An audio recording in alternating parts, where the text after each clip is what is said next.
It's my great pleasure to be here to deliver this speech. I think my presentation is focusing on the issue which center is how to governance artificial intelligence properly, which the latest development of this artificial intelligence already raise a lot of influentials into respect.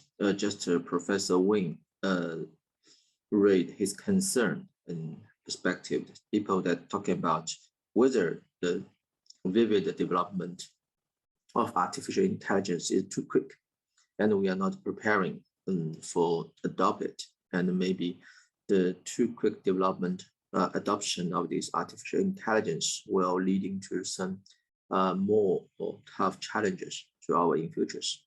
On the other side, a general fact is about 30 years ago, because my research background is international relations, I have to say that's the so-called the end of the Cold War, and to trigger the spread of these ICT technologies and to spread the whole world. And then we welcome the new age, represented the fast development of internet and the formation of global cyberspace worldwide.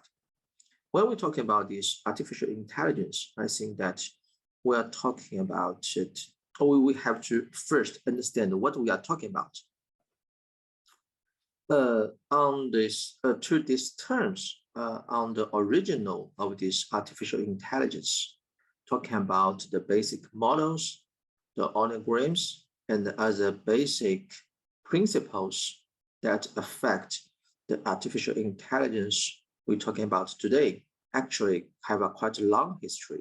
We can trace back to about 1950s, and from then on, a lot of scientists they find out to do a lot of research in principle to solve the questions whether we can have kind of design, a kind of systems, kind of machines, kind of programs, which can fulfill some part or most part of human intelligence, and but it's man-made. So when we're talking about artificial intelligence today, we have to know that artificial intelligence is not that new. It's not a completely new perceptions come after the ICT revolutions. Actually, the ICT revolution bring out the main contribution to the development of AI is in these so-called engineering levels, which means the development of ICT revolutions providing the possibilities. It's the first time for humans to collect enough data and dealing with these data in an affordable cost, so that can make all these artificial intelligence models of organograms to work. And then these workable artificial intelligence systems contribution to the efficiency buildings, to the level up our better understandings and the realize partial goals of the intelligence design programs in more general ways. So that's the first. And the second, now we're talking about this program focusing on ecosystems of artificial intelligence innovations. When we're talking about these ecosystems, actually we are talking about these questions in the field of public policies. In these public policies, any policies refers to finding a balance between a lot of things, because the issues like artificial intelligence is quite complex. You can find any piece of information to support any kind of point of views.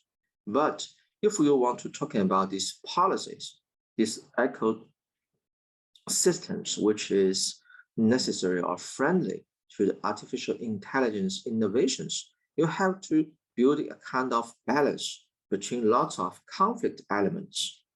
Generally speaking, we concern most about what the future development of this artificial intelligence will worse or make people live in a better ways. We're talking about how to balance this machine this code, these human beings. And actually, we are talking about whether such kind of public policies can make this or can ensure the development of artificial intelligence can make people in a better lives. In China, people know that we are famous for the quick development and widely adoption of artificial intelligence in lots of ways. I believe it's about 8 or 10, maybe more months ago, in our social medias, there's a very long papers talking about those peoples who has been trapped by the holograms in these new systems. These peoples refer to those workers serving for the online booking systems. When you are booking something on the internet platforms, some people will help you to pick it up and deliver it to your hand. And this artificial intelligence at first using by those app developers, helping them to design a quicker routines so that they can deliver these things in the shorter time. But the question is, sometimes people find that such kind of routines may did not obey the traffic laws. Sometimes this kind of shortest routines will risk the lives of these delivery men. And these long papers trigger tough discussion and heavy talking in the mainland China's, and to find out whether and how we should treating these AI systems. It should use in a proper ways. But of course, the company has the rights to use these AI systems, to using this coding to make more benefits. But such kind of benefits should not risk the life security of the workers who are working for them. It means the governments or the public institutions or those peoples who have right to make public policies, to have powers to make decisions, must have the proper views to balance these different elements. On one side is the well-being of human lives. On the other side is necessary improvement of benefits we produced. It's a very simple, it's a very simple fact that the human societies cannot development only based on one side. It must have a balance. Just people, you have to, any peoples, you always have two legs, and these two legs must be balanced, and then you can walking forward. Otherwise, you will falling down. Just like any new innovations, artificial intelligence nowadays, the development and the proper governance of artificial intelligence, generally speaking, I think has three main challenges or three main difficulties have been conquered. I should conclude very briefly. The first, is a kind of oversimplified perception of framework to understand the character natures of this artificial intelligence. Simplified as kind of codings, simplified as kind of holograms. What caused such kind of wrong perception will cost is that such kind of codings, holograms will become the scapegoat for those people who really should bear the burdens or to be blamed for.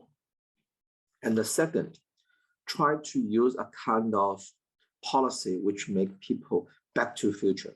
It means that maybe without this artificial intelligence, people in a more nature and better ways. Nowadays, everything fault, the single fault is we have this artificial intelligence out of the bottles so that we just put it back and remove it completely from our lives. Definitely that cannot be realized. The only thing that we can choose is to we coexist with it and try to find a proper public policies to governance it. And the third, last of course not the least, is you cannot building a kind of proper balance between the privacy, the efficiency of economies, and those more collective interests represented by the national interest. national security. These three elements in a balanced way. If you're focusing too much on only one element, you cannot make a proper public policies to governance. You can raise a very beautiful blueprint, but you cannot realize it. To our normal lives, the real challenge, especially such programs like these programs, we need to find more practical ways to govern this artificial intelligence, especially to governing this development of artificial intelligence in a more proper ways, which will encourage the innovation, not stop innovation of artificial intelligence, and to ensure any such kind of innovations can really bring a good result to help people to level up their welfares, to improve our societies, and leading to help the contribution to our, fighting for the sustainable growth in a more general ways. Okay, thank you very much.